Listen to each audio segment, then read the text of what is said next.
te skan otrais zvans.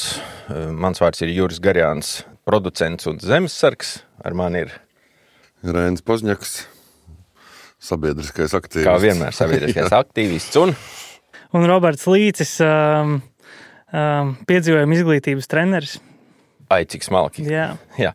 Tā, šodien runāsim par izdzīvošanu ekstremālos apstākļos. Vismaz mēs tā esam pierakstījuši to tēmu, un tāpēc jautājums Robertam, kā tev šķiet, kāpēc mēs tevi par šo jautājumu esam pasaukuši šeit? Es pārstāvu piedzīvojumu un izturības pasākumu kustību Pretspēks. Caur piedzīvojumu izglītību mēs esam palīdzējuši uzņēmumu komandām kļūt stiprākām.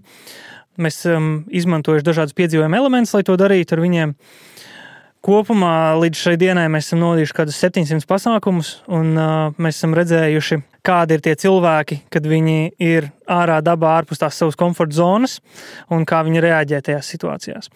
Papildus tam pēdējos 2 gadus mēs esam novadījuši 10 publiskos spēka pārgājienus, kā mēs sakam, pārgājienus steroīdiem, kur dalībniekiem ir gan jāspēj orientēties, gan arī pildīt dažādas speciālas uzdevumus, vienkārši pavadīt labu laiku.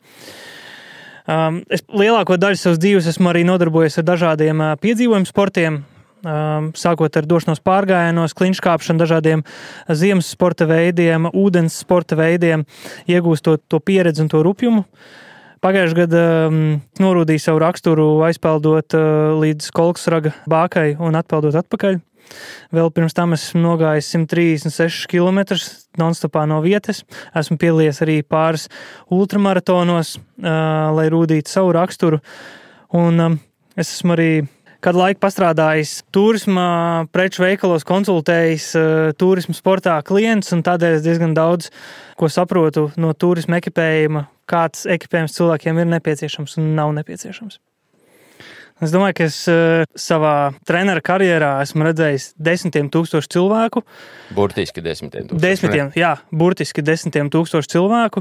Ko viņi dara situācijās, kad viņi ir ārpus savas komforta zonas? Kā viņi tajās situācijās rīkojās? Kāds ir viņu mindsets, jeb šo prāta stāvoklis? Vai viņi ir aitas, vai viņi ir vilki? Es teiktu, tā labi zinu. Tas nozīmē, ka vismaz 10 000 cilvēku Latvijā ir kaut ko šajā ziņā kaut kāds impulss ir bijis cilvēkiem. Ja? Tad patiesībā par to, ka cilvēkiem trūktu impulsa būt gataviem, it kā nemaz nevar sūdzēties, ne? Viņi tur nokļūst kaut kā paši no sevis, taču viņus tur nepiespied. Kā mēs sakam, viņi brīvprātīgi tiek piespiesti, jo Latvijā ir pietiekuši daudz attīstītu un foršu uzņēmumu, kuri vēlās ieguldīt savus cilvēkus, ieguldīt savās komandās, lai viņas var funkcionēt ātrāk, veiklāk, labāk sadarboties, un viens no veidiem, kā viņi to iegūst, viņi nosūta to komandu pie mums, un mēs caur tādu piedzīvojumu izglītību dodamies ar viņiem ārā dabā, tādos niknākos apstākļos, dodamies pārgājienos, dodamies laivu braucienos un pildam komandas saliedējošus uzdevumus, un cenšamies attīstīt viņos, uzlabot tās viņu savstarpējās attiecības, stiprināt to komandas garu, lai viņi strādā efektīvākā komanda, pēc tam atgriežoties atpakaļ darbā, un arī, lai viņi stiprinātu to ticību savam uzņēmumam, kad, hei, mūsu uzņēmums ir foršs, viņš par mums rūpējas, viņš rūpējas par mūsu attīstību un par mūsu sajūtām. Bet ja es pareizi saprotu, tad aktīvi arī piedalījies dažādos civilās aizsardzības pasākumos, kas nozīmē, ka tas jūsu, kas droši vien sākās kā bizness, teiksim, izklaides industrijā, ir kaut kā nevilus pārvērties par reālu tādu izdzīvošanas skolu. Vai, kaut kā, kad tas notika, vai tas, tā kā vispār notika. Vai tas notiek, jā? Vai tas es teikšu tā, ka, godīgi sakot, tā apzināti esmu piedalījies tikai vienā, civilās aizsardzības, tādā diskusijā nelielā. Mani šī tēma vienmēr interesējas, jo kaut kā mēs esam ar to saistīti. Mēs esam taisījuši jebkuram cilvēkam agrāk tādus ziemas nometnes ar izdzīvošanas elementiem, kur dalībniekiem 50 stundas vajag dzīvot mežā, mēs viņam mācam dažādas izdzīvošanas prasmes. Tas ir tāds cilvēka emocionālās un fiziskā stāvokļa stiprināšana. Es teiktu, kad viņš saprot to, kad viņš var izdarīt vairāk, kā viņam šķiet, ja viņam blakus ir uzticams plecs, un ja viņam ir pareizā attieksme, un ja viņam ir pareizās prasmes. Tas bija tāds laika periods, un protams, kad arī šajos komandas pasākumos es saprotu to, kad tie mūsu vidējais aritmētiskais cilvēks ir ar kādām prasmēm, motivāciju, ar kādām viņš ir, un man citreiz šķiet tā kā bāc. Ja tev ceļa vidū kaut kur vakarā beigtos degviela, es nezinu, vai tu izdzīvotu un kā tu izdzīvotu. Ja? Un tādēļ mēs cenšamies arī to emocionālo stiprināšanu tā kā iekļaut iekšā kaut kādas reālas prasmes, viņiem iedot, ka viņi pēc tā mūsu pasākuma viņi sajūtas, es esmu bēdās, ja? Es esmu Rīga forši, es varu izdarīt vairāk, kā es varu. Ja? Šito es cits starpā atceros, man vislielākās bailes Ukrainā esot. Bija nevis tā, kad tur Harkivā raķetes lidoja, bet tā, kad mēs braucām, kad bija tas laiks, kad tur nebija elektrības vispār nekur gandrīz. Ja? Un mīnus 20 grādos tu brauc pa šoseju un apkārt nav nevienas gaismas, un tad mēs tas buss apstājās. Un, tā, ko tajos mīnus 20 grādos darīs? Ja? Tā kā, bet vispār man ienāca prātā tāda, ka sabiedrība domā, kā viņi var būt valstī noderīgi kara apstākļos, teiksim. Ja? Tie, kas var iet zemesardzē, bet man liekas, ka ja tu spēji pats par sevi parūpēties un pats izdzīvot, tas jau ir arī patiesībā milzīgs atbalsts, ja? Ka tu ne no viena neko negaidi un neprasi, bet spēji pats par sevi un apkārtējiem parūpēties. Tas ir ļoti svarīga spēja. Un zini, kas ir svarīgākais tas, ka tev nevajag daudz, lai spētu pašam par sevi parūpēties. Ir motivācija, disciplīna, pāris prasmes, kas tev ir nepieciešamas, un bišķiņa ekipējums. Un viss, un tu pats par sevi vari parūpēties, tu vari parūpēties par savu ģimeni, tu neesi sloks valstī, drošības institūcijām, un tu vari pats rīkoties. Par šito mēs smalkāk noteikti parunāsim, bet vienu soli atpakaļ. Vai tev ir sajūta, ka karš ir mainījis vai kaut kā, ja tu jūti, ka publika mainās un ir lielāks pieprasījums vai lielāka interese pēc tieši tā nevis komandu saliedēšanas, bet tieši sevis kaut kādas tur apzināšanas vai izdzīvošanas prasmju apgūšanas pieprasījumus publikā vai cilvēkos? Kā tu pats vērtē? Godīgi. Es mēģinu salīdzināt, kā tas bija pirms tam un kā tas ir tagad. Noteikti cilvēkiem vispār daba un piedzīvojums interesē daudz vairāk. Es to nevaru tā baigi precīzi noraksturot, teiksim, kad kaut kas būtu kardināli mainījies pēc 22. gada. Ja? Bet jaunākajai paaudzei īpaši interesē teiksim, tēmas par kaut kādu disciplīnu un pašizaugsmi, kā es varu kļūt spēcīgāk, kā es varu vairāk sevi notestēt un kā es varu pārnest šīs te prasmes savā ikdienas dzīvē. Ja, piemēram, es tagad ziemas laikā pārbrienu augstai upei pāri, ja? Es sevi bišķiņ tā kā norūdīju, ja? Jo es neticēju, bija ritīgi traki, bet es to izdarīju. Kā tas stiprina manu dzīvi ikdienā, ko es varu vairāk izdarīt tādēļ. Un viņi mēģina tā kā savilkt to kopā.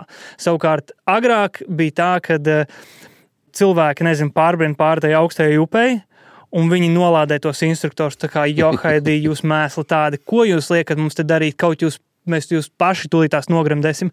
Un viņi nevar savilkt to posmu kopā, kad īstenībā tas ir dēļ viņu pašattīstības. Viņi kļūst spēcīgāki, individuālāki un labāki pilsoņi tādā te veidā, ja? Sevi izaicinot. Labi. Varbūt mēģinām pa soļiem kaut kādiem iet uz priekšu, un man vienmēr ir interesējis tas jautājums par cilvēka resursu iekšā, par kuru viņš zina, par kuru nezina. Iespējams, ka mūsu šī raidījuma klausītāju vidū ir daudz tādu, kur īsti nav pārliecināti par sevi, un viņus vajag kaut kā iedrošināt. Jautājums ir par to, vai cilvēks parasti izrādās spēcīgāks nekā viņš ir iekšā, nekā viņš domā, jā. Vai drīzāk otrādi, jo ir tāds viedoklis, ka mūsdienu cilvēks ir tik ļoti samaitāts ar pilsētas dzīvi un ērtībām, ka tur vairs neko nevar labot, jā, ka viņš ir nolemts un čau. Ir tāda atkāpa bišķiņ no malas, es kaut kur dzirdēju tādu citātu, ka kāds teica, jebkurš latvietis ir gatavs mirt par savu valsti, bet tikai retais latvietis ir gatavs cīnīties par viņu.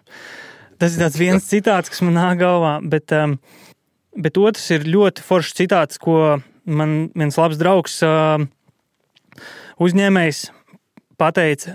Angliski viņš skan tā: You don't rise to the occasion, you fall to the level you have been trained. Un restīvi, ko tas nozīmē? Tas nozīmē to, ka pat ja mūsos iekšā ir tas resurss, kur tas potenciāls, ja mēs to potenciālu neattīstam, netrenējam un nemeklējam, tad tajā brīdī, tajā krīzes situācijā, tas adrenalīna vilnis tev nāks pāri.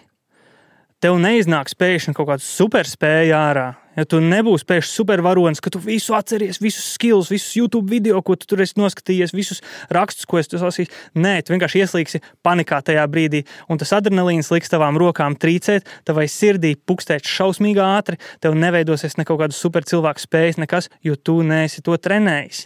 Ja? Tādēļ tas ir jātrenē ikdienā, jāieliekot ikdienā, šīs te nelielās izkāpšanas ārā no komforta zonas, šīs te neērtās situācijas ir jātrenē, lai tas cilvēks tajā brīdī, kad tas nepieciešams, lai viņš zinātu, ko viņš var izdarīt un ko viņš nevar izdarīt.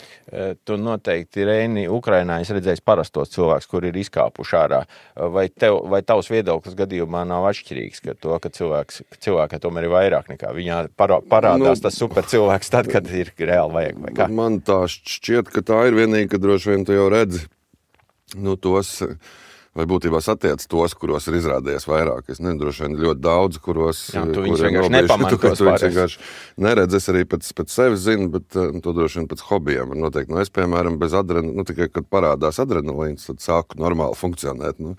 Tāpēc arī hobijs bija autosports, kur tāds faktiski adrenalīna narkomāns, man jau lielāks ziepes, jo labāk es jūtos un galva skaidrāk. Bet droši vien, ka cilvēki ir ļoti dažādi, bet es tomēr domāju, ka cilvēkos ir vairāk nekā viņos liekas, ka ir. Kaut gan es pieļauju, ka ir arī cilvēki, kuri domā, ka viņi ļoti daudz var, un tad, kad ir ziepes, tad nevar neko. Ja?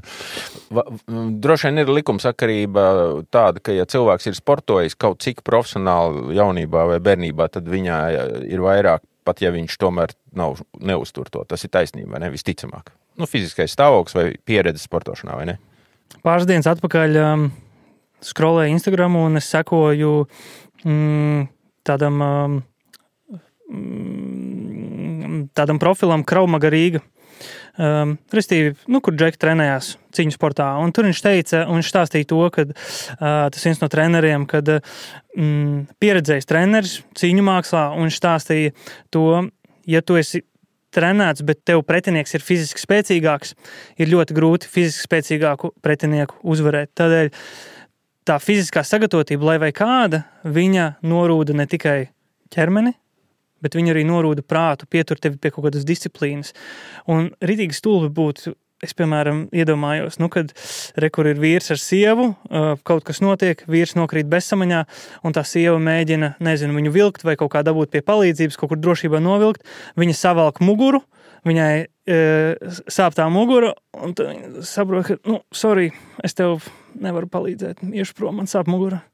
Rītīgi stulba situācija. Jā, bet tas, kas man arī īstenībā pašu pārsteidz, cik patiesībā ārkārtīgi ātri cilvēki adaptējās. Tādā ziņā tev tagad liekas, sāks karš, šausmas, es nevarēšu, neiespējami un tā, bet patiesībā 1-2 dienas, un tev tā ir, tā kā norma.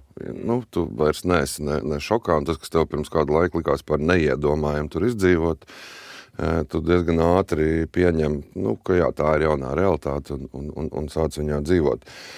Bet es pieļauju, ka šajās trendeņos, kas jums ir, kādi ir tavi tie novērojumi, cik ātri tie cilvēki pārslēdzās no šausmas neliešu instruktori mūs dzena augstā upē, līdz, kad tā man te tagad jādzīvo 50 stundas. Jā, tas ir ļoti interesanti. Tad, kad, piemēram, mēs ar klientu sazvanamies, tāds top jautājums, ko viņi parasti jautā ir, ko mēs darīsim, ja līs lietus? Kā mēs ārā iesim, ja līs lietus? Un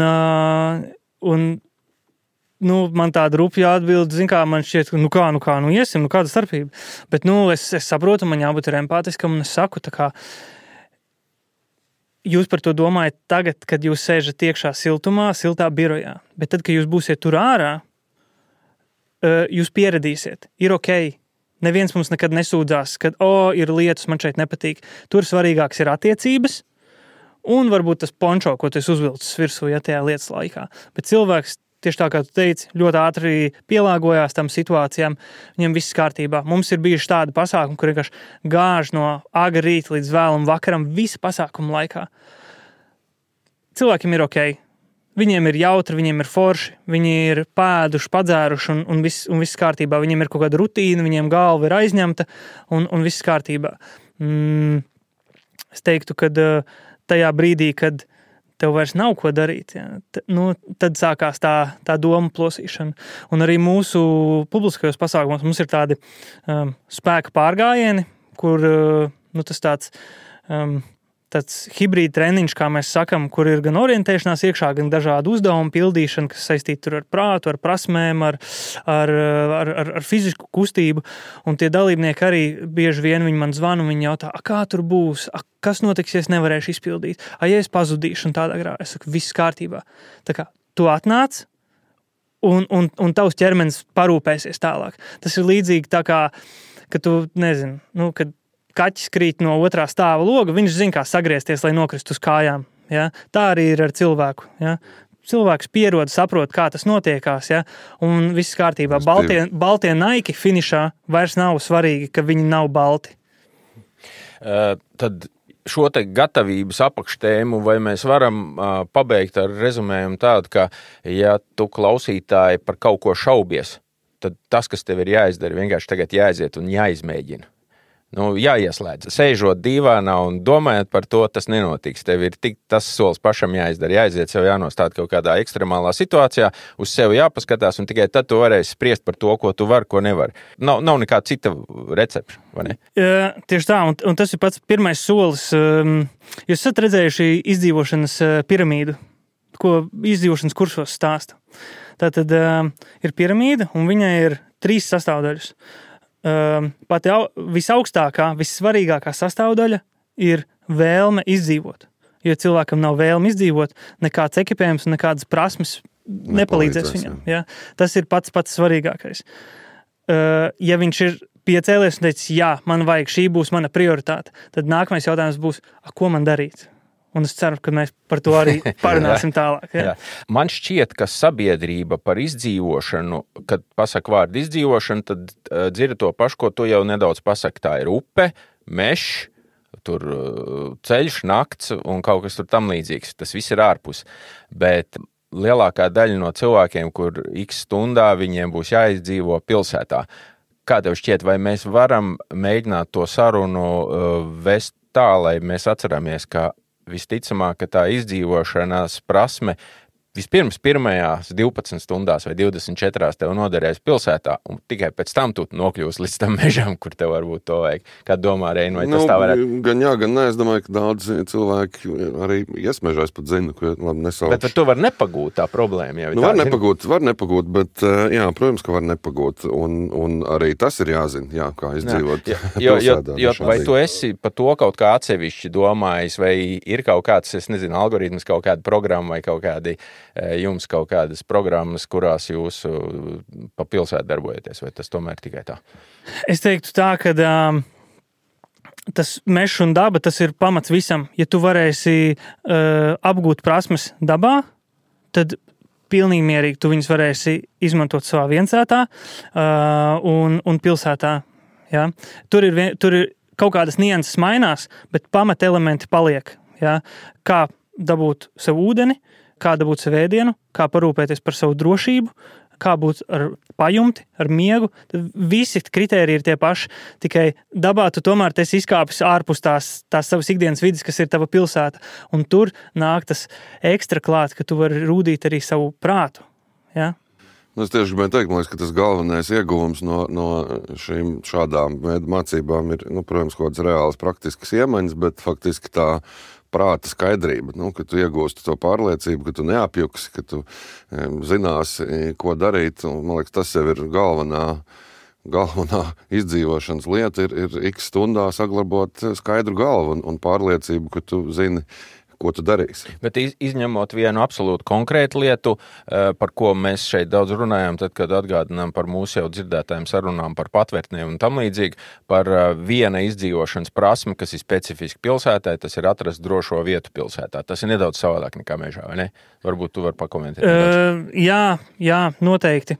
Ja tu esi dabā, tad dabā tev arī ir svarīgi atrast drošu vietu, kur tu vari veidot savu apmetni, lai tu neaizdedzini zemi ar savu ugunskura, lai tā vieta nav slapja, lai kaut kāds koks tev neuzkrīt virsū, ja, jo mums ir tīpaši tagad izgrauzas plosās pa mežu, ja, ir daudz koki, kuri krīt. Tiešām, jā, fiziski, tā mēdz būt. Jā, mēs ejam ar grupām, un mēs redzam, viens koks nogāžās priekšā mūsu tā kā aiz muguras vēl viens nogāžās, un es saku, aiziet, ievēlamies vēlēšanos. Viņi domāja, ka tu to esi uztaisījis organizējis. Tā kā pamatprincips ir tas pats, vienkārši tos pamatprincipus tu pielāgo citai videi. Jā.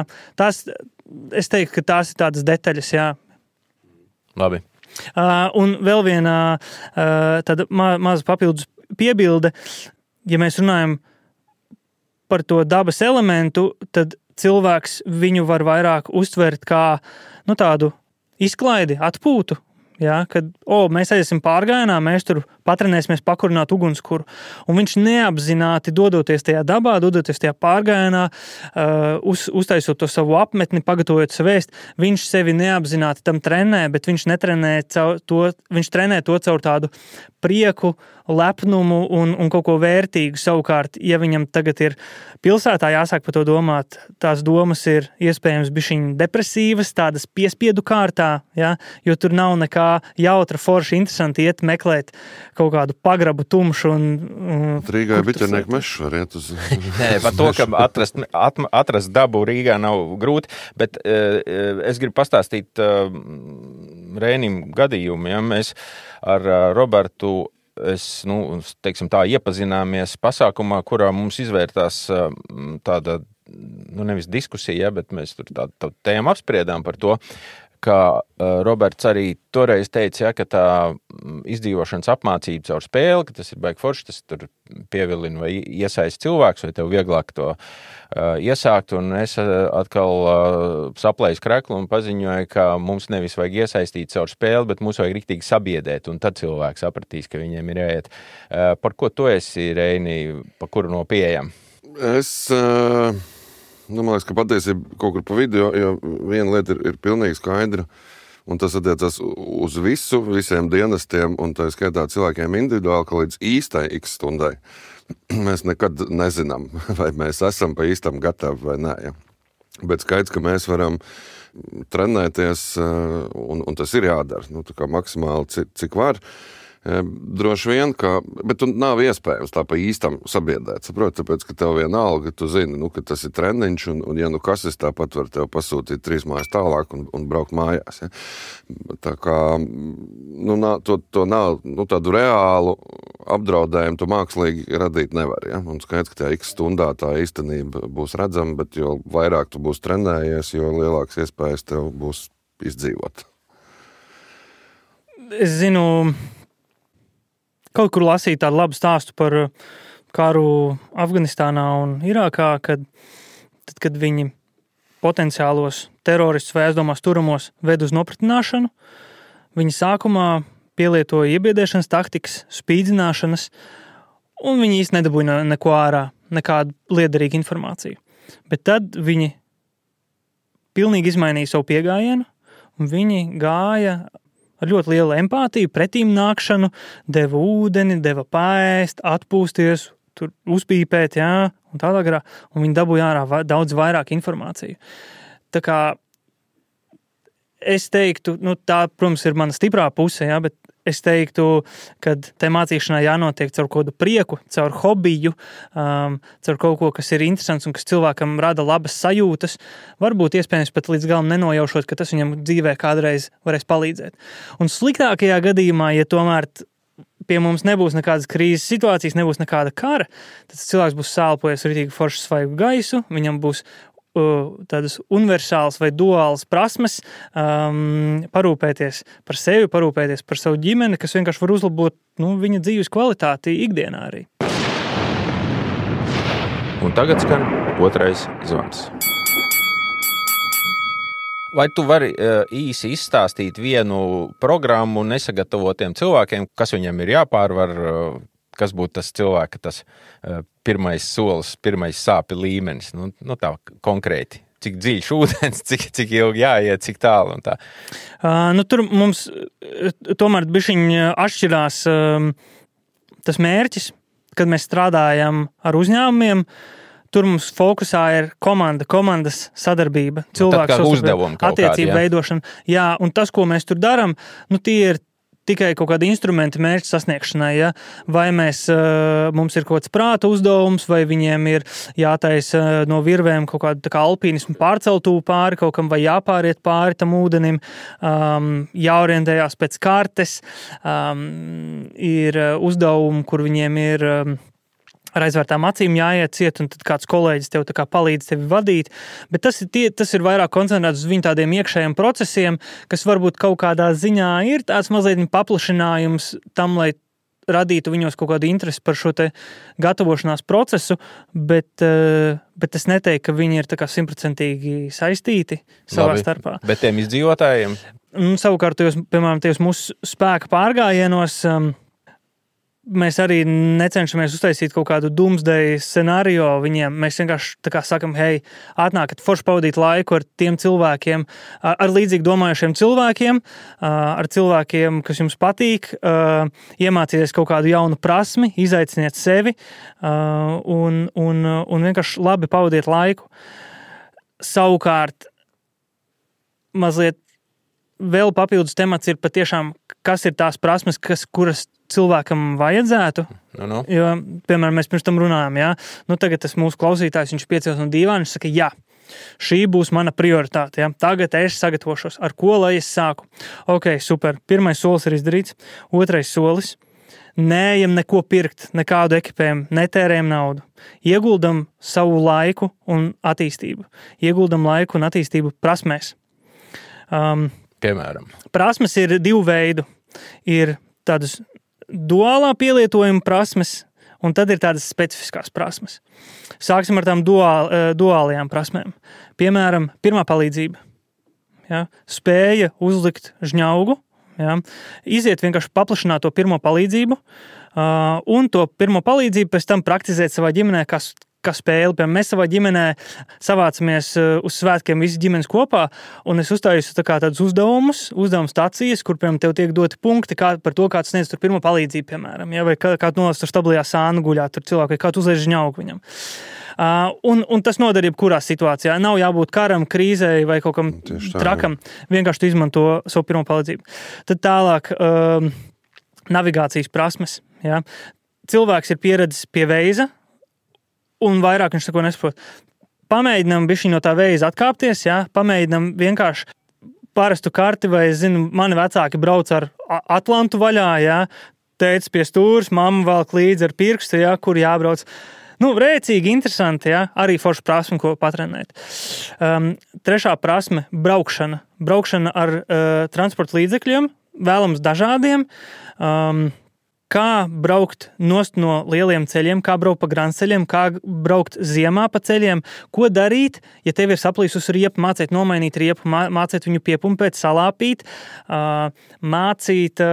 iemācīties, kā es varu savu mašīnu dabūt ārā gadījumā, ja viņi ir kaut kādā meža ceļā iestigusi, ja, pats, bez palīdzības. Tad ir daudz tādas mazākas prasmītes, kuras mēs varam ikdienā ietvert iekšā. Piemēram, nesāt līdzi nazi, skaidro naudu, aptieciņu, ūdeni, ja, skoču klāt, ja, pie ūdens pudeles, nekad nezinu, kad var noderēt. Telefona baterija vienmēr uzlādēta, automašīna pilna ar degvielu vienmēr, ja, tās mazās prasmītes, kuras ikdienā ir jāčko līdz slēgt durvis ciet, ja. Tu daudz zini tādus cilvēkus, kas to ievēro šīs mazās? Labi, ārpus jums instruktoriem jūsu kompānijā. Daļa, jā. Man šķiet, ka pat starp mums zemesargiem diez vai daudz ir tādi. Jā. Bet viņas vajag kultivēt, sākt ar pašu mazumiņu, un tad tu vienkārši tās prasmes attīsti. Un vēl viena prasme – sava fiziskā sagatavotība, lai tu vari pacelt savu smagāko ģimenes biedru, lai tu vari ātri skriet, sprintot. Jā, sprintot. 100 metrus nosprintot pēc iespējas ātrāk. Ja? Jebkurā vecumā. Kaut kādā veidā nosprintot viņus. Un pēc tam nevis skriet, bet ilgi iet. Ja? Mums ir ļoti foršs kolēģi taisa Mārtiņš Zvirņš no Kolka dubulti. Viņi taisa no Baltā kalna, viņi taisa tādu 136 km gājienu gar jūru. Ja? Tur piedalās ap 1000 cilvēkiem. Un daudz no viņiem ir tādi, kur viņi tur flip-flopos atnāk krokšos staigāt un ar Louis Vuitton somiņām staigā. Bet viņi beigās noiet. Ja?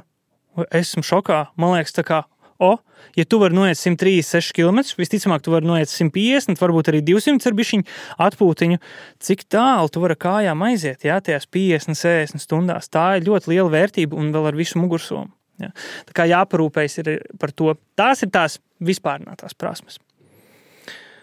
Vai jūs vēlaties, lai es pastāstu arī tās? Jā, cik to specifisko ir? Cik to specifisko? Tās pamatlietas. Viņas ir tādas pamatlietas aptuveni. Viens ir informācijas analīze. Ja? Kā es varu saprast, vai šī informācija, kas atnāk līdz manim, vai viņa patiesa, vai viņa nav patiesa, ja? No kurienes nāk tā informācija, spēt apstrādāt ātri informāciju. Tas varētu būt izaicinoši. Otra spēja ir plānot. Ja, spēt plānot. Tātad, un plānošana ir laika līnijas, kādu ekipējumu mēs izmantojam, cik cilvēki piedalās šajā te mūsu aktivitātē, kurā brīdī mēs pametam savas mājas un dodamies kaut kur tālāk bēgļu gaitās, ar ko mēs dodamies. Tāda plānošana balstoties uz to informāciju un resursiem, kas mums ir pieejama. Un tad ir tādas mazākas prasmītes, apieties ar ieročiem, spēt navigēt tumšā vidē, kādos paaugstināts grūtības apstākļos, noiet garas distances, sakārtot savu somu, pārvietoties varbūt kaut kādā ziņā slēpti vai nepamanīti, kur vislabāk slēpties, kā meklēt vislabāko patvērumu, kā filtrēt ūdeni, kā iekurt ugunskura ierobežotos apstākļos un tādas tehniskākas prasmes, kas jau vairāk tomēr nodara tajā brīdī, kad ir mēsli. Ja? Bet novērojams, tad tu šī īsti nosauc, un tagad jautājums ir tāds, ja cilvēks to visu noklausījās, un viņam ir skaidrs, ka viņš šito nezina, ka viņš nekad nav mēģinājis, vai tas nozīmē, ka viņš ir nolemts? Vai cik vajag, lai to iemācītos? Kā tev šķiet šīs te pēdējās par uguni, par ūdens filtrēšanu, par iešanu, par slēpšanos, par nometnes vietas atrašanu? Cik tas ir jāmācās? Cik ilgi? Parasti cilvēki. YouTube'ā. YouTube'ā tas vispār vienkārši izstās, bet labi. Tieši tā, un zin kā, mums ir cilvēki, kas atnāk, un, piemēram, viņiem ir tāds uzdevums, viņiem ir kramiņi, ir jāiekur ugunskurs. Un viņi tur čakarējās, beigās ar visu kaut kādiem tur padomiem, viņiem tas izdodās, un viņiem tas šķiet tāds sasniegums, kā viņi būtu maratonu noskrējuši. Un viņi pēc tam man raksta un saka, tur paldies, Robert, ka tu iemācīji, mēs aizgājām uz veikalu, nopirkām kramiņus, mēs ar bērniem aizbraucām uz mežu, un mēs kurinājām ugunskurus, tādā veidā cepām desas tur. Super! Kā achievement unlocked, viena prasme ir iemācīta. Bet, ja mēs runājam pēc tāda, konkrētāka jau plāna, tā kā rīcības plāna, ko man darīt, kur es šito te mācos, kā es tagad darbojos, tad es teiktu tā, ka paņemam vienu gadu, vienā gadā ir 12 mēneši, katrā mēnesī pa vienam pārgājienam. Ja? Tātad 12 pārgājienu gadā. Cik garš pārgājiens? Atkarībā kāds uzstādījums, kādi cilvēki ir iekšā, ja tie ir, iedomāsimies, tēvs, sieva, 2 bērni, jaunākajam bērnam 7 gadi, tad reiķinām kaut kādi 10, maksimums 15 kilometri. Tu iesaki to darīt kopā ar sev tojiem, savu to loku, nevis vienkārši ar džekiem no hokeja komandas kopā, bet labāk ar savu ģimeni. Protams, jā. Un 12 pārgājieni, katrs būs savā sezonā, un katram ir jābūt savā novadā. Tātad Vidzeme, Latgale, Zemgale, Kurzeme. Uz katru tev būs jāaizbrauc, jāpaplāno bišķiņu. Bez vēza. Jā. Tev ir aplikācija, tur LVMGO, tur ir kaut kā izveidoto savu pārgājienu maršrutu.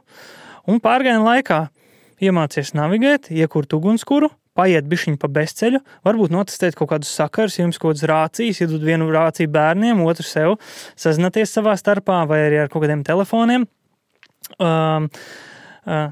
Varbūt, ja jūs gribat bišķiņu grūtāk, iebraucat ar savu mašīnu kaut kādā bišķiņu bezceļā iekšā, jā, bišķi pabraukāt rupjāk. Varbūt rudens ziemas laikā sagaidiet, kad ir bišķiņu tumsa, kad ir lukturīt bišķiņu jāpastaigā, un tā lēnā garā jūs tās prasmes attīstat. Jā.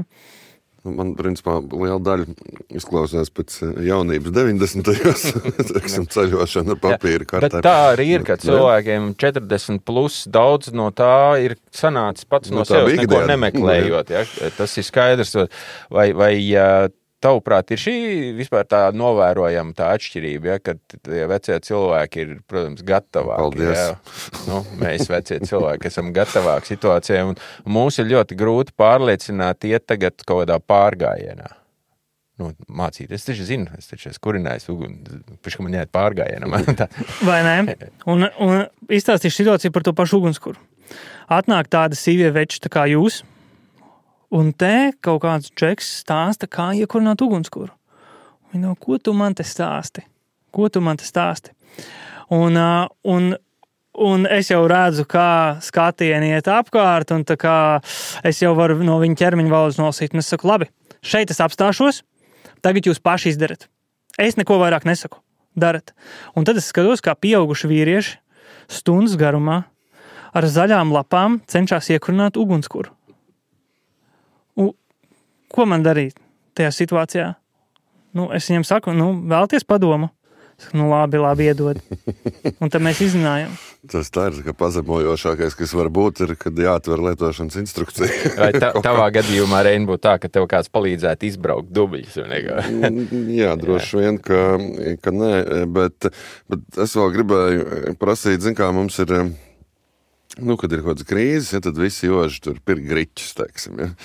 Bet tā droši vien arī ir kaut kāda prast saplānot šos te pārtikas un ūdens resursi, ka tā nav jēga, varbūt tur bezjēgā sapirkt tikai griķus, bet vai arī to jūs mācat? Jo, kā tev parasti, labi, tev ir tur konservi līdzi un ūdens līdzi, un tu iet tajā mežā, un droši vien apēd visu pirmajā dienā, jo ļoti gribās ēst. Ja? Vai ne? Mums bija tajās izdzīvošanas nometnēs, ko mēs agrāk taisījām ziemā,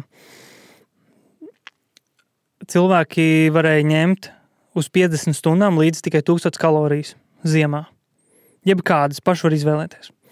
Cik ir 1000 kaloriju apmēram, pasaka, kas tas ir? Tas ir viens snickers batoniņš? Viens konservs. 2 snickers batoniņi. Okay. Tā aptuveni. Katrs tur kaut ko paņem. Mēs pāranalizējam, ko katrs paņem, un tas arī viss. Viņam vairāk nav nekā 1000 kalorijas.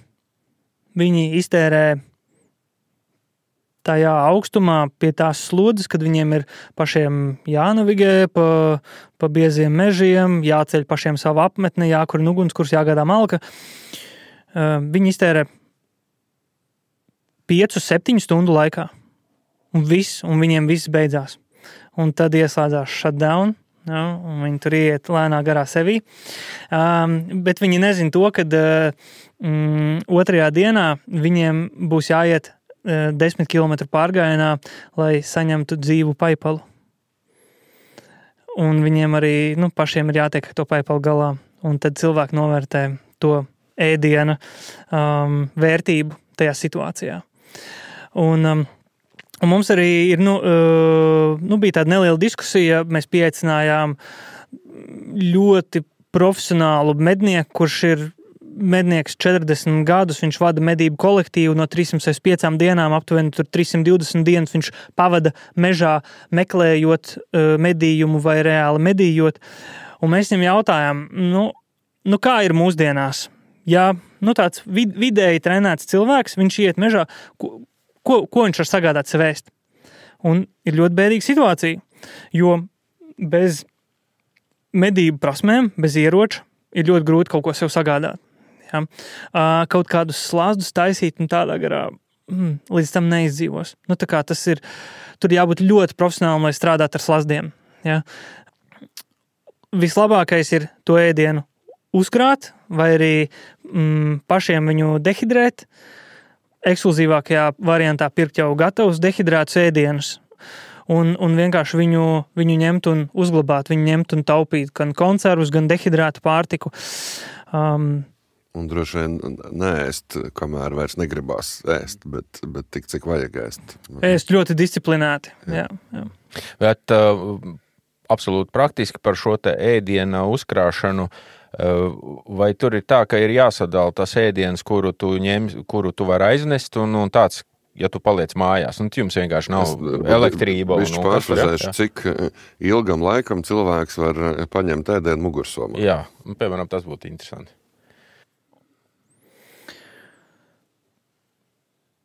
Mēs bijām kalnos, Gruzijā, nesezonā. 1 mēnesi staigājām pa kalniem. Kaut kādas 180 km kopā nogājām bez jebkāda atbalsta. Bez kafejnīcām pa ceļam, un mums vajadzēja pašiem nest visu līdzi. Mugursomā 1 bikses, 1 tur apakšbikses, 1 apavi, telts guļamais, vispārējais pilns ar ēdienu.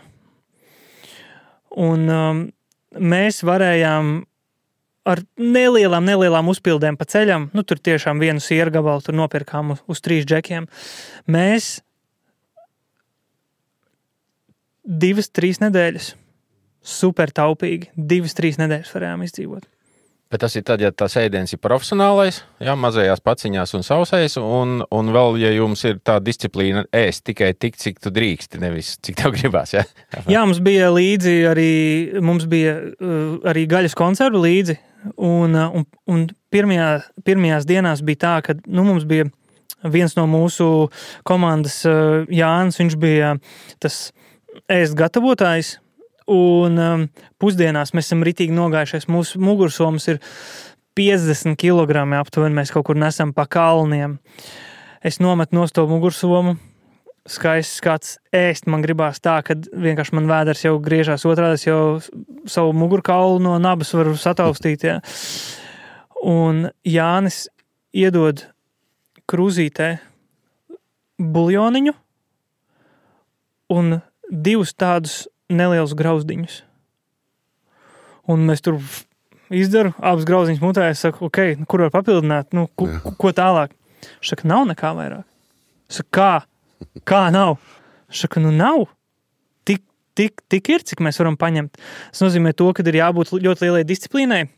Labā ziņa ir tāda, ka ķermenis adaptējās un viņš pierod. Viņš lēnām sāk dedzināt taukus, pārstrādāt to taukus enerģijā, un viņš pielāgojās un ir ok, bet ir jāsaprot tas, ka ar katru brīdi tā cilvēka enerģija, fiziskais un emocionālais stāvoklis pazeminās, un ja tu ej uz absolūti pašām ēdiena rezervēm, 5. dienā varbūt tu esi, ir noteikti visi esam dzirdējuši to, ka, mēnesi bez ēdiena var izturēt, jā. 5. dienā tu jau esi metams. Tu vairāk neko nespēj, tev nav ne spēka, ne spējas kaut ko darīt. To ir pierādījuši daudz izdzīvotāji, kur ir gājuši Aļaskā, izdzīvot ar kaut kādiem resursiem, kas viņiem ir, vākt kaut kādas zālītes un tādā garā, vai sēnes, vai ogas. Tas ir diezgan neiespējami. Ēdiens ir ļoti kritiski svarīga lieta mūsu spēja gatavoties. Bet Latvijā makšķeri var palīdzēt. Jā. Latvijā makšķerei noteikti ir lielāka jēga nekā kaut kādām tur, kaut kam tādam, ar ko jūs iedomājaties kaut kādu zvēru nogalināt. Ja jūs neesat mednieks un jums nav īsti medību ierocis, jā, tas ir pilnīgi noteikti.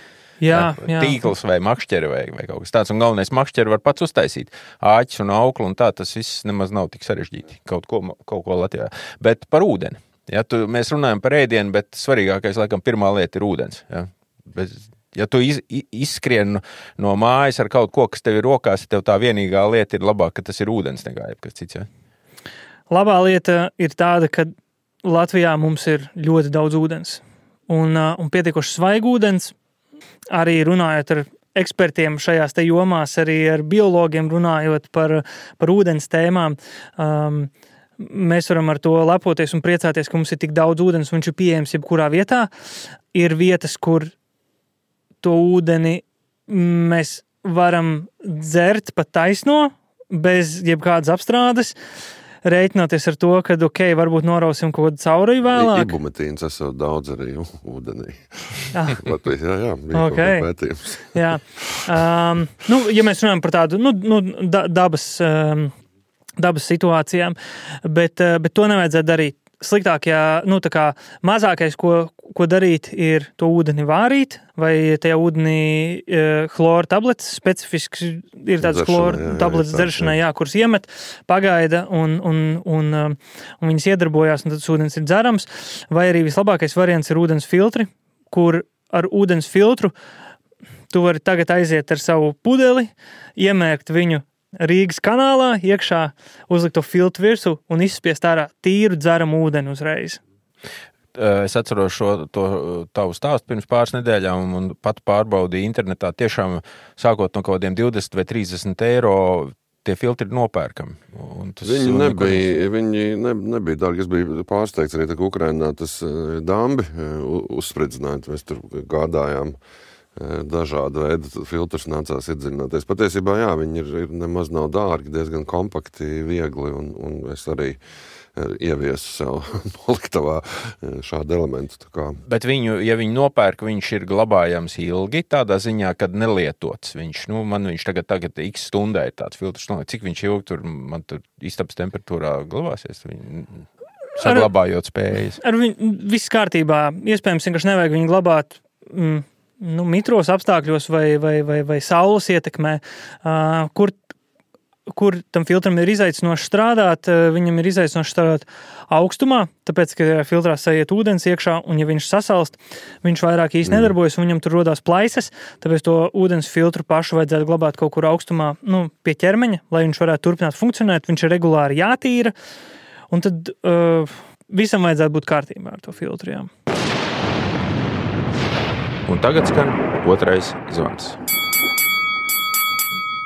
Atgriežoties pie tā, ko tu jau vairākas reizes pieminēji, kas šķiet man svarīgi, cilvēkam bieži vien saņemties kaut ko, iemācīties vai uzsākt vienītī ir grūti, un tas tavs priekšlikums par to, ka vajag tos pārgājienus kopā ģimeni, tas izklausās pēc ļoti labi scenāriji, ļoti derīgi un tā, bet arī iespējams, ka vēl grūtāk. Tur, es pats neesmu tāds, kurš var sakustēties, te vēl tur ģimeni kaut kur iesaistīt. Tad tas jautājums ir tāds, vai tu piekrīti, ka tas padoms vai aicinājums varētu būt meklēt dombiedrus. To taču katrs varētu mēģināt atrast savā apkārtnē līdzīgā situācijā esošs cilvēks un kopā švunkā saņemties pa 3-4, sākt kaut ko mācīties, skriet, pirkt kaut kādus filtrus un mēģināt iet mežā vai meklēt padomu, iet pie tevis pieteikties apmācībā un tam līdzīgi. Vai ir tā, ka tā sociālā prasmē grūtā brīdī atrast cilvēkus un pārliecināt vai sākt sadarboties, ka tas patiesībā ir gan arī vai tikpat svarīgi kā tavas individuālās prasmes? Noteikti sociālās prasmes ir svarīga lieta. Tu saproti, ko no katra tu vari dabūt ārā, un ideālā variantā jūs izveidot tiešām komandu, kur viens jums ir par medicīnu atbildīgs, savukārt tur cits māk uzadīt zeķis, cits māk, kā mana viena laba draudzene teica, no sīpola pagatavot 4 dažādas ēdienas, un tādā super, tas ir ideālā variantā, bet tas ir tā kā sastrādāties komandā, tas ir ļoti, ļoti tāls solis. Tu teiktu, ka ja cilvēks nav viena pamēģinājis, tad viņam pēc būtības tas tomēr būtu grūtāk, ja? Tad šķiet. Jā, tāpēc, kad ir dažādi viedokļi, dažādi laika rāmi, ir dažādas finansiālās situācijas, mēs nevaram vienoties ikdienā par vienkāršām lietām savā starpā, starp saviem draugiem, starp savā ģimenē, valstī, tad kur mēs vēl varam vienoties par to? Un es to nerunāju tā tīri, tā vizionāri iztēlojoties. Es esmu strādājis ar 700 dažādām komandām pēdējo 10 gadu laikā. Un es redzu, kādi ir cilvēki, kad viņi viena komandas ietvaros nevar sadarboties, viņi jau ēd ikdienišķās situācijās viena nost. Kur viņi vēl tiks līdz tai spēja sadarboties? Bet es vienkārši varbūt vairāk sākumā būtu iederējis, bet vienkārši arī izstāstīt, kāpēc tas ir svarīgi un kur tas var noderēt, jo arī atceros Ukrainas sākumu, tās pirmās dienas, kad cilvēki faktiski sākumā brauc ar mašīnu, sevišķi no Ukrainas austrumu puses un Odesas un viss tā gala. degviela vienā brīdī beidzās, un viss, un to es ar kājām, ar mugursomu, daudz ar zīdaiņiem bērniem, suņiem, kaķiem vēl daži, ja? Un ej 100 kilometriem, ne 1000, ja? Līdz robežiem daudzi reāli tā darīja, kādi, protams, paņēma tur ceļbiedri, pieved tuvāk, bet es atceros tieši to arī pie tās robežas Polijas, tur bija 30 stundas cilvēki gaidīja rindā, ja? Pārsvarā sievietes ar bērniem, un tās 30 stundas, un bija februārs. Ja? Un tev arī tas ir jāmāk izdzīvot tā kā tās prasmes. Ja mums liekas, ka mēs varēsim iekāpt mašīnā un aizbraukt prom, daļai paveiksies, bet daļai ne, un būs jāmāk kaut vai uz šosejas Bauskas, teiksim, ja? vai uz Viļņas autobāņu, vienkārši spēt vairākas dienas šosejas malā izdzīvot. Ja? Par šo mums iespējams, ka vajag vēl atsevišķu sarunu par to, ko cilvēki iztēlojās par bēgšanu. Ja tā ir vesela tēma atsevišķi, kur Latvijā un kādā situācijā, uz kurien var aizbēgt un tam līdzīgi. Un skaidrs, ka tā izdzīvošana vajadzīga arī ceļa malā, bet kamēr Reinis to stāstījies, es iedomājos pajautāt tev tādu lietu, vai tu savās tajās, tie izdzīvotāji skaidrs, ka ir spiest, bet vai tajās saliedēšanas pasākumos tu liec cilvēkiem iet mežā nokārtoties? Liktas viņiem nelieku. Jā. Daba liek. Mēs reiz par to iejokojam. Kas mums ir svarīgi tajos pasākumos, lai vienkārši cilvēki neatstāja pēc sevis kaut kādus atkritumus, un tad mēs iejokojam par baltiem tauriņiem šosejas malā un tādā garā. Un mēs pastāstam dažādas nokārtošanās tehnikas, bet tas ir vairāk visiem kā joks, lai visi gardi varētu pasmieties. Bet tur sava bet šis nav baigais joks, un sevišķi mēs runājam par pilsētu, es jau, liekas, vienā epizodē to stāstīju, jo man arī tā kā automātiski liekas, ka tev lielākā problēma ir ūdens. Tu esi pilsētā, bēdās ūdens apgād. Bet patiesībā nē, jo ūdeni tu vari atvest, lielākā problēma ir, ja nestrādā kanalizācija. Un viss sāk nokārtoties, kur pagadās. Ja? Un tur ļoti ātrā laikā, tev viss pilsēta dara to, kur dara. Ja? Var noskatīties, atrast dokumentālo filmu. Man liekas, Netflixā bija par prāmi, kurš bija jūrā un kanalizācija beidz darboties. Ja? Kā tas notiek? Tāpēc patiesībā tās tehnikas darīt to tieši un kā to darīt, lai nebūtu liels posts, jādzīvo pašam mēslos līdz ausīm, ir patiesībā daudz svarīgāk varbūt par ūdens sagādāšanu. Es esmu novērojis zemesardzē, cevišķi iesākumā, ka cilvēkiem tā bija lieta, kas sagādāja vislielāko diskomfortu. Tas ir tas, ko psiholoģiski visgrūtāk bija tikt pāri. Nevis tas, ka tev slapš un augsts un tam līdzīgi, tu tur drebinies un tā visādi. Bet viņš 3 dienas negāja nekur, tāpēc, ka viņš nekad to nebija darījis mežā, piemēram. Iedomājies, kāds pieaudzis cilvēks, ja tu 3 dienas neesi bijis. Tas, tā ir, jā, es šito novēroju. Ir kaut kādi, kā lai saka, tas varētu būt tāds savs normāls tests. Tu tā brauc pa šosei, izkāpa aizēšana, vai tu to vari izdarīt vai ne? Noteikti tur kaut kāda rakstura rūdīšana ir, un tad, kad cilvēks ir, es zinu, ka es pats arī, kad es eju kaut kur dabā iekšā, uz to pirmo reizi ir grūti saņemties, bet tad, kad saprot, Johaidī, ir laiks, ja? Visu, tu atlaid visu vaļā, tās sabiedrības uzliktās maskas nokrīt nost, viss, es esmu integrējies dabā, ja? Viss, es esmu mežonis šeit, ja? Mēs esam viens vesels, un tad uzreiz daudz vieglāk darīt visas pārējās lietas. Tas tāds iniciācijas process ar dabu faktiski sanāk. Jā. Būtu laikam nepareizi nepieminēt vēl to, kas mums visiem saistās ar gatavošanos ekstremāliem apstākļiem un X stundai 72 stundu soma. Vai tu vari pakomentēt ideju, iespējamo saturu un cik tas ļoti atbilst tavam priekšstatam par to, ko tiešām vajag darīt un ne? Tātad, kad mēs esam sameklējuši motivāciju, sākt gatavoties, kad mēs esam sameklējuši disciplīnu, lai to procesu arī pabeigtu un līdz galam, kad mēs esam tās visas prasmes sākuši mācīties vai iemācījušies, tad ir laiks tikai un vienīgi sākt darboties ar ekipējumu. Un mans bijušais kolēģis teica, tā kā, jo krutāks džeks, jo sūdīgāks ekipējums. Tā varētu būt, jā. Jā, loģika ir. Bet tajā pašā laikā to 72 stundu somu es uztveru, ka tas ir tāds vieglākais, ko darīt. Mūsdienu sabiedrībā mums ir ļoti viegli kaut ko nopirkt. Ja? Mēs nopērkam, viss tas jūties gatavs. Tas ir ļoti viegli to izdarīt. Savukārt, iedomājieties, ja kāds, ja nebūtu tas 72 stundu somu koncepts, ja, kas mums tiek atkārtot stāstīts, viņi saka, ejiet mācīties šīs te prasmes. Ja? Neviens vieglāk pateikt, nopērkt somu, labi, nopirkšu somu. Bet runājot par to somu, man šķiet, ka tam ir jānāk pēc jau kaut kādas pieredzes, tāpēc, kad es redzu situācijas, kur cilvēki nepareizi pieiet šīm situācijām. Paņemsim par piemēru. Mēs skatāmies, ja mēs ierakstām bug out bag, vai kaut kāda krīzes soma, mums atverās somas, militāra rakstura somas ar militāru saturu iekšā. Ja, pončo, kas ir ar raibiem rakstiem, ja, hakī krāsas guļamaisiem un tādā garā. Un tagad, kā jums šķiet, tad, kad tas cilvēks, viņš tagad nopircis par 300-400 eiro šo somu, ja, viņš tagad kaut kur pa mežu tur vai pa pilsētu tur vandās projām tādā krēslā, ja, un kaut kur pretinieks viņu vēro no tāluma. Vai tas pretinieks var pateikt, ka tas ir civilais vai nav civilais? Militāra rakstura soma, militārs apģērbs, ja? Militārs saturs iekšā. Tas ir ienaidnieks, tas nav civilais. Ja? Tādēļ tas, ko pērkot ekipējumu, mums ir jādomā par pāris lietām. Pirmkārt, pirmā lieta ir pērkam atkal duālu ekipējumu. Ja mēs pērkam nazi, nepērkam milzīgu tur kinžāli, kuru mēs izmantosim varbūt vienreiz mūžā, nopērkam Victorinox kaut kādu multi-instrumentu, ko mēs varam nesāt ikdienā līdzi. Ja mēs pērkam mugursomu, tad tā mugursoma ir nevis 80 litru tur zaļa militāra soma, ko varbūt mēs izmantosim vienreiz mūžā.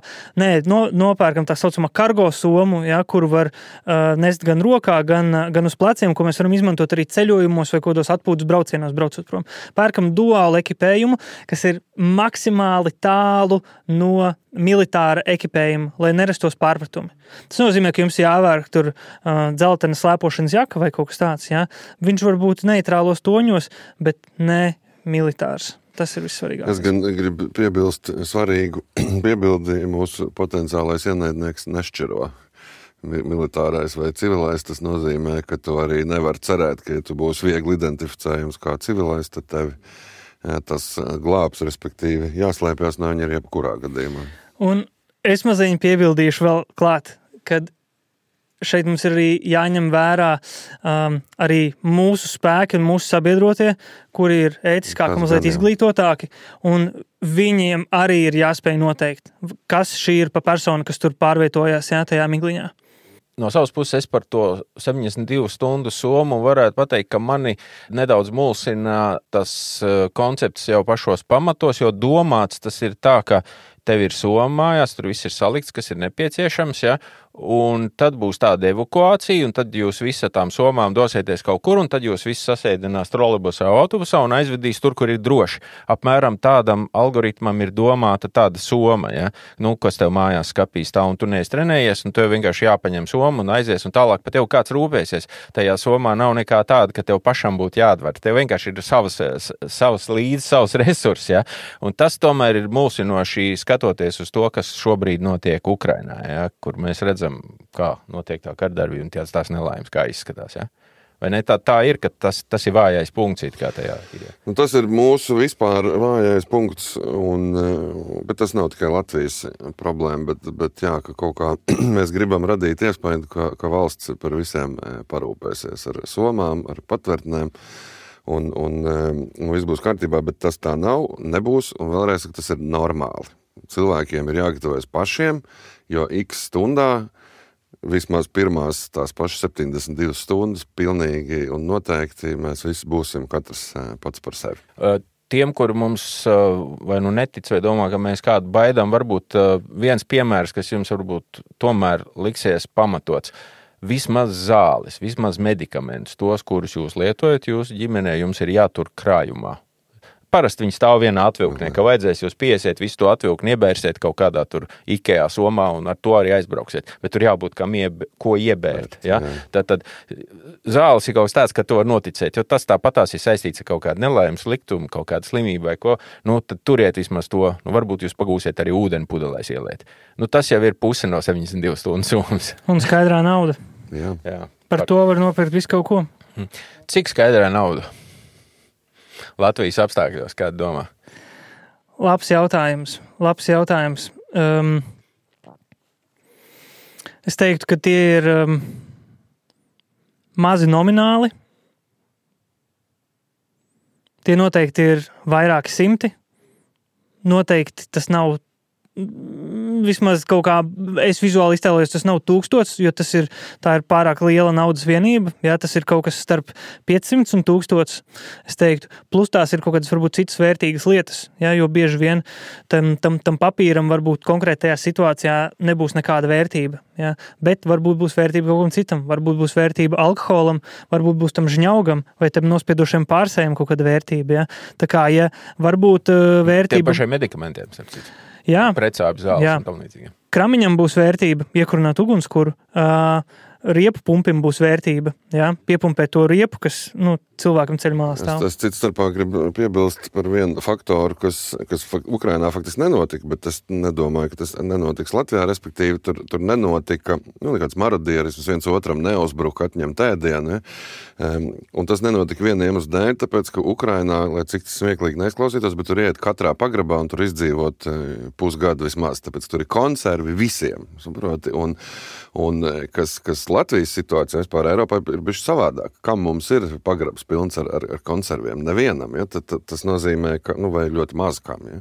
Un tas faktiski nozīmē, ka pie mums, manuprāt, tas būs savādāk, ka tad pārtikas pieejamība būs stipri ierobežota, kas nozīmē, ka kādā brīdī var sākties arī kaut kādas kaujas par viņu ciematu kaut arī mums arī ir pagrabos vēl joprojām ļoti daudz. Labi. Ir, kam ir, protams, bet Ukrainā tā projām ir, masveida tradīcija ikdienā, ja? Respektīvi, bet Latvijā jau tas ir ļoti maz, stipri mazāk, kur, ja? Tieši tā. Tas ir arī tāds jautājums, kas mani bieži vien nodarbina par to, ko daram ar to pārtiku.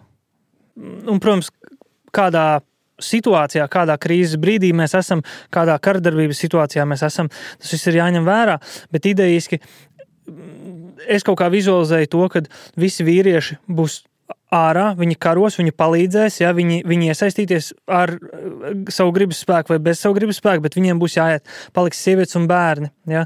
Jautājums, kā sievietes un bērni varēs aizsargāt sevi un tos savus produktus. Jā, no tā paša marodierisma, un kā viņi varēs uzturēt savu ģimeni, un kā viņas varēs arī tikt pie tās pārtikas. Jā. Vai būs kaut kāda pārapgāde, tā kā pilsētās brauks iekšā pārtikas furgonu un dalīs, jā, un, jā, tas ir tāds tur ir jautājums. Sāpīgs jautājums. Apokalipses uzbūrām. Jā, bet labi, apokalipses uzbūrām, bet tie visi nav nekādi triviāli jautājumi, ja tas iestājās. Tieši tā. Labi.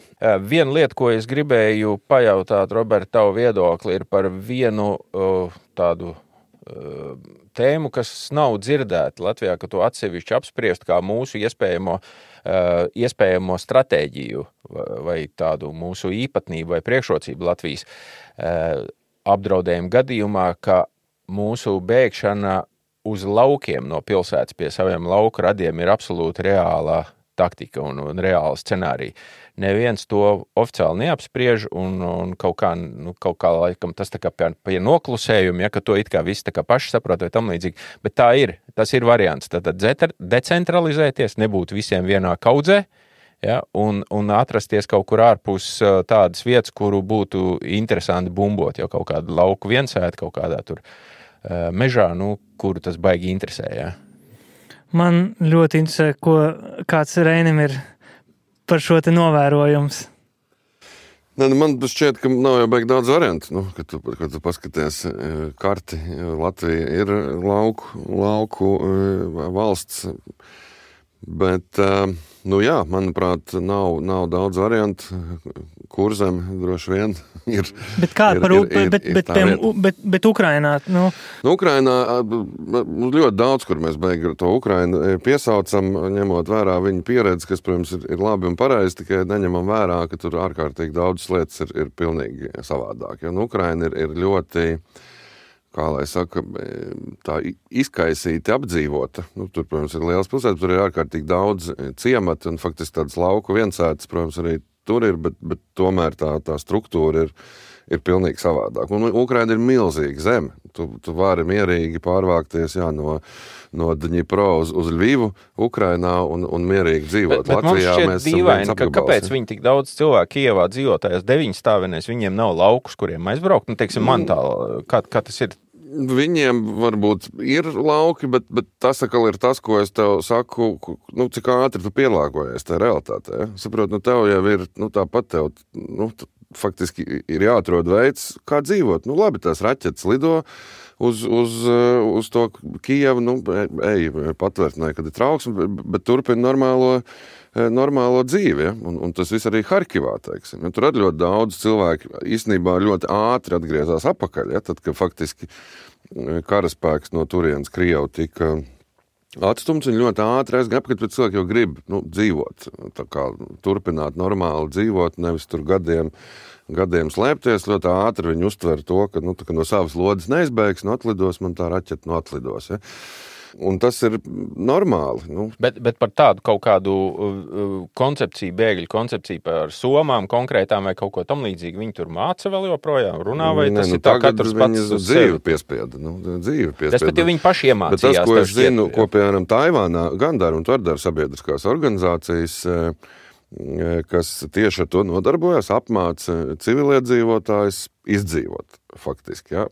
Diezgan lielā masveidā un atkal atkārtošos ento reizi, mēs domājam, ka mēs biedējam, mēs baidam no biedēšanas, bet cik es esmu redzējis arī apdraudētās valstīs, jo atklātāk tu ar cilvēkiem runā, jo labāk viņi jūtās. Ja, ja viņi ir gatavi, tas nomierina. Ja. Šis ir tas, par ko Roberts runā, ka cilvēks, tad, kad ir izgājis to savu pārgājienu, ja, tad viņš jūtās pacelāts un drošāks. Tas viņa reāli.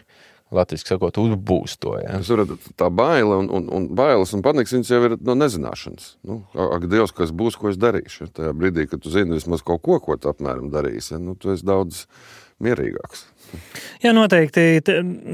Pirms šīs sarunas es aizrakstīju kādiem 20-30 draugiem, es viņiem teicu, uzrakst savu jautājumu, par ko mums parunāties.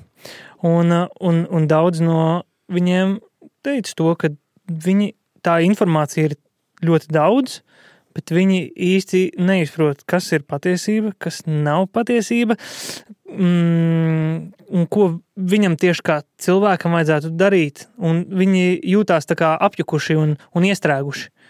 Un vajadzētu, vismaz viņi jūt, ka viņi gribētu kaut kādu skaidrību, kaut kādu praktisku rīcību, kursus vai kaut tādu, vai kaut kādu informācijas avotu, kur viņi var pieteikties, darīt, lasīt un kaut kā pavirzīties uz priekšu. Un tad jautājums, tojoties noslēgumam, tie galvenie jautājumi, kad tu rīkos tādus kursus, jo tagad noklausīsies šo raidījumu un gribēs cilvēki pieteikties Jūru un Strīpa, cik liels ir jūsu potenciāls un vai jūs gatavojaties kaut ko šādu darīt, kas ir tieši ar fokusu uz x stundu, uz izdzīvošanu, uz tiem cilvēkiem, kur varbūt tā savādāk nemaz nebūtu, vai jums ir plāns?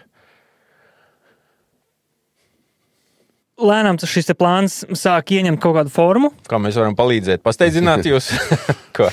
Mums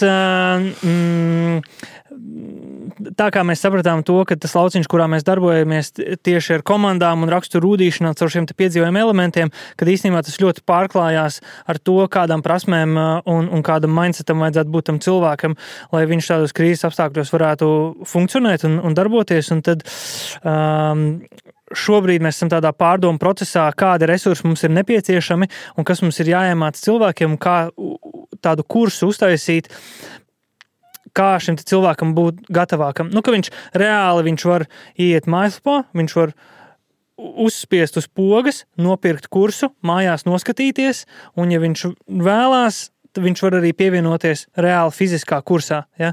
Un ka tas būtu kaut kāds absolūtais minimums, ko katrs cilvēks, kurš vēlās, kurš saprot, kurš apzinās, kad viņš var veikt kādu reālu fizisku soli, kur viņam kāds, balstoties uz pieredzes, var izstāstīt, parādīt, kā tas ir darāms un iemācīt viņam kaut kādas jaunas prasmes.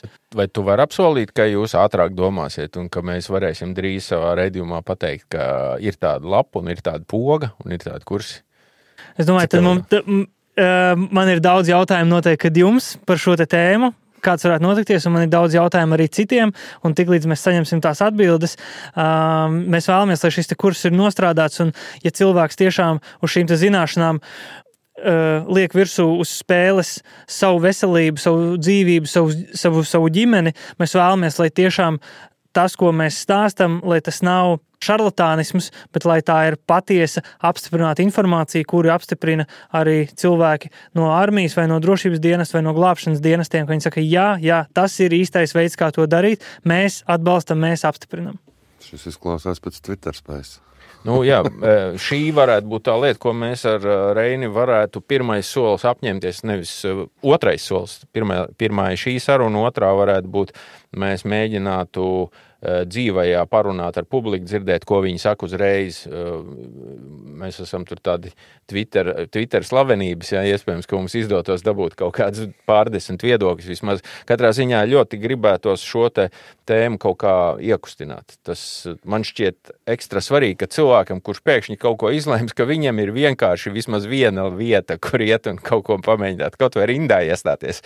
Jā, bet tagad tas ir tā, pirmkārt tev jāsaņemās, otrkārt kaut kas jāatrod, un treškārt tur nemaz nav tāda pakalpojuma.